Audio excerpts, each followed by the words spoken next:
আমাদের যে ভাই বোনেরা উপস্থিত হয়েছেন তাদেরকে ধন্যবাদ জানাচ্ছি। একথাটা বলে আজকের বক্তব্য শেষ করব।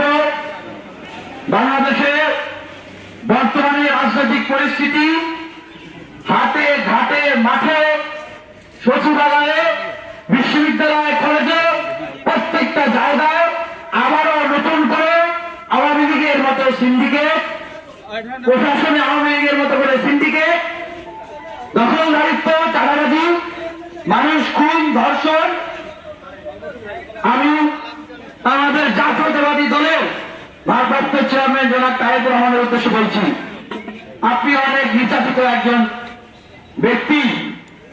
আপনি দেশে থাকতে না পারে আপনি বিদেশে চলে গেছেন। বাংলাদেশে তো এখন আর আওয়ামী লীগ নেই। আওয়ামী লীগ আছে?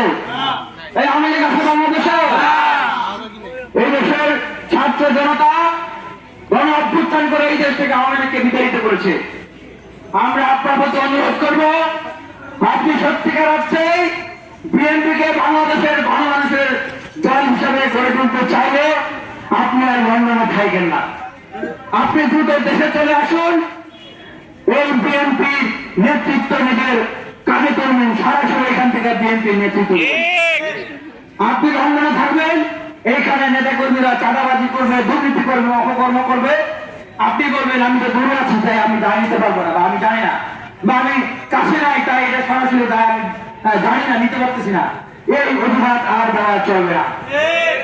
দেশে আসতে হবে, এই বিএনপি লাগাম টানতে হবে।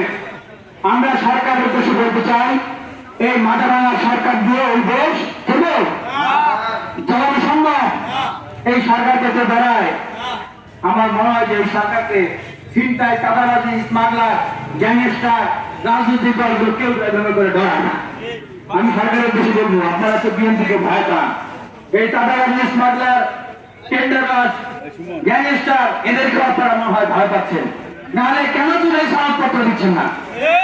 কেন আওয়ামী লীগের এই চিহ্নিত খুনি, দুর্নীতিবাজ, লুটপাটকারী, স্মাগলার, গ্যাংস্টারদেরকে আপনারা গ্রেফতার করতেছেন না?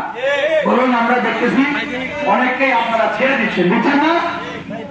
অনেককেই আপনারা ছেড়ে দিচ্ছেন। কেন ছেড়ে দিচ্ছেন? এই মাঝামানা সরকার দিয়ে দেশ চলবে না। মাহফুজ আলম বললো যে তার নাকি হাতটা বেঁধে গেছে। এই ছেলেটাকে কেন এখানে উপদেষ্টায় জায়গায় রাখা হয়েছে? সে না পারে কোনো কিছু কন্ট্রোল করতে, না পারে মিডিয়া নিয়ন্ত্রণ করতে, না পারে গুজব নিয়ন্ত্রণ করতে, না পারে সিন্ডিকেট নিয়ন্ত্রণ করতে। সে বলতেছে তার নাকি হাতটা বাঁধা। সুতরাং আপনার যদি হাতটা বাঁধা হয়, আপনি জনগণের কাতারে নেমে আসেন।